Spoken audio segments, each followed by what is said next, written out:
society. And the idea was that as countries become more modern, more industrial, more scientific, more affluent, they will automatically become less religious. This was called the secularization thesis, or the secularization expectation. And the interesting thing is it has turned out not to be true. In fact, the only example of secularization that we can point to in a clear way is Europe. It's true, as Europe became more affluent, it did become more secular. But America hasn't gone the way of Europe. And in fact, if you look at the newly modernizing countries of India and China, you find that far from becoming less religious, they're becoming more religious. And in fact, Christianity is spreading very rapidly in countries where it previously had no footing at all. You have African countries that were 1 or 2% Christian 100 years ago, and now they are 50% Christian. So why am I telling you all this? Because it seems to me that one reason we are seeing this new atheism, a kind of attack against God, an attack against Christianity, is not because Christianity is losing, but because it is winning. 25 years ago, the atheists thought we can sit back on our rocking chairs and just wait. The world is going to move in our direction. But now they realize that's not happening. We've got a counterattack. And so I think the belligerency of these books, the God delusion, God is not great, are a reflection of the fact that atheism has got to, you might say, go evangelical. And what I mean by that is we now have a new phenomenon in our time. You could call it missionary atheism. The atheist actually wants to get out there and make converts to his or her cause. Now, what's my complaint about all this? First of all, I want to say that in this debate, my idea is to defend Christianity, but without appealing to any Christian premises. In other words, I'm not going to be citing the Bible. I'm not going to appeal to Revelation. You might almost say I'm going to debate with one hand tied behind my back. But why? Because ultimately I want to engage the secular critique on its own ground, which is on the ground of reason. So our debate will be conducted by discussing history and philosophy and science and politics, but at no point am I going to appeal to any kind of Christian revelation. I'm going to appeal, as Christopher Hitchens claims to, on the ground of reason alone. And one of the complaints I want to make is that the atheist today is ignoring, is actually neglecting the huge influence of God, but specifically the Christian God, in shaping the values of our society, even the values that the atheists care about. Let's set aside for a moment Christian values. Let's just look at atheist values. Values like the idea of the individual, or the right to dissent, or the idea of toleration, or the equal dignity of women, or the idea of compassion as an important social value, the dignity of life, and so on, the importance of science, which a lot of atheists will champion as their cause. The point I want to make is that these values have assumed the importance that they have in the West, and in fact in some cases in the world, because of Christianity. Take for example the ideas behind the Declaration of Independence. All men are created equal, and out of that comes this entire catalog of rights.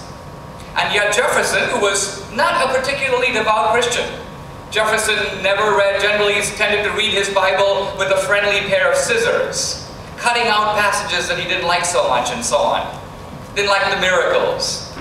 But on the other hand, when Jefferson sat down to identify the source of our rights, where do these rights, they're supposed to be self-evident, some people might say they're not evident at all.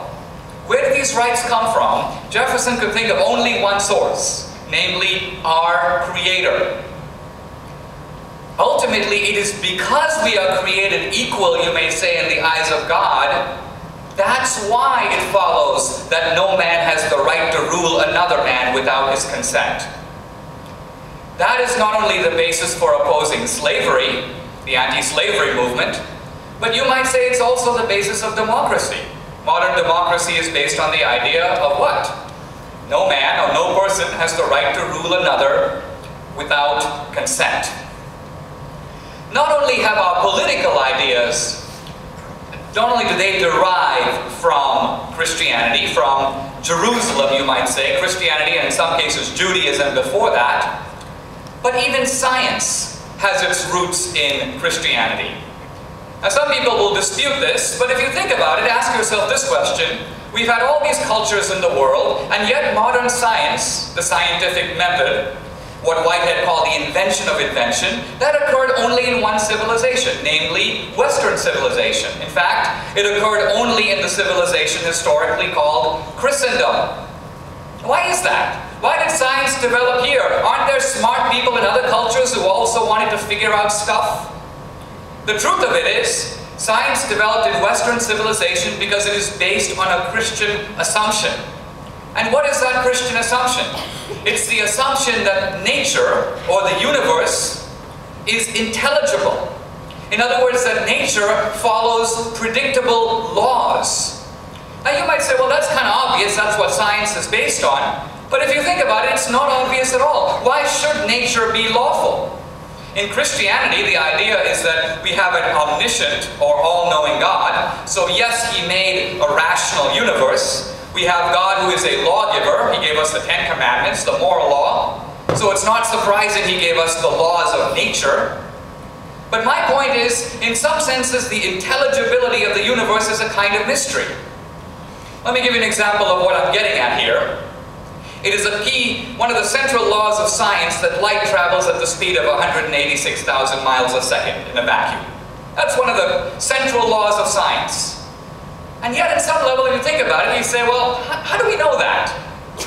We can measure the speed of light. You can measure it 1 time, or 10 times, or 1,000,000 times. Who cares? How do you know that in a galaxy 10 light years away, light travels over there at that speed? Has anybody measured it over there? No. We're simply guessing that because light is measured traveling at a certain speed over here, it must travel at the same speed over there. And not only that, but we assume that light that travels 10,000 years ago, or even 5 billion years ago, light also traveled at the same speed, although there's absolutely no way to verify that. So how do we know that? We're assuming a lawful cosmos.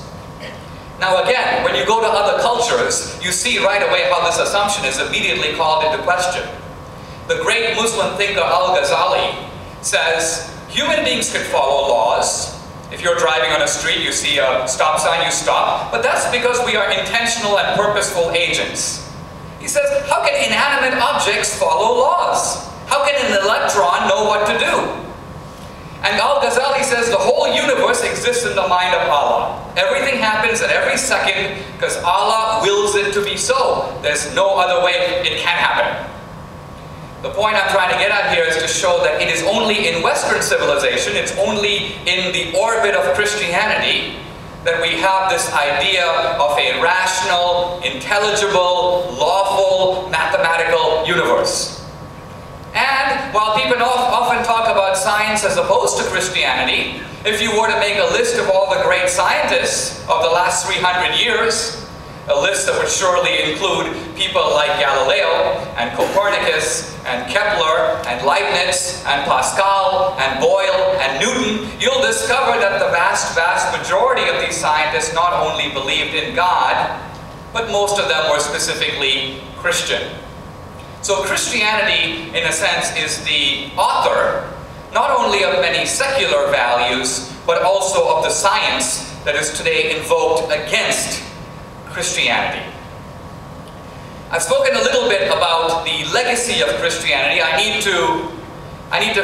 have a lot of material to cover and my time is so limited, so I need to adopt the motto that King Henry VIII used with one of his wives. He said, I can't keep you too long. So I need to fast forward a little bit. And now I want to talk, if I may, briefly about morality. And I want to try to show that one of the things that's great about God is God ultimately is the moral lawgiver of the universe.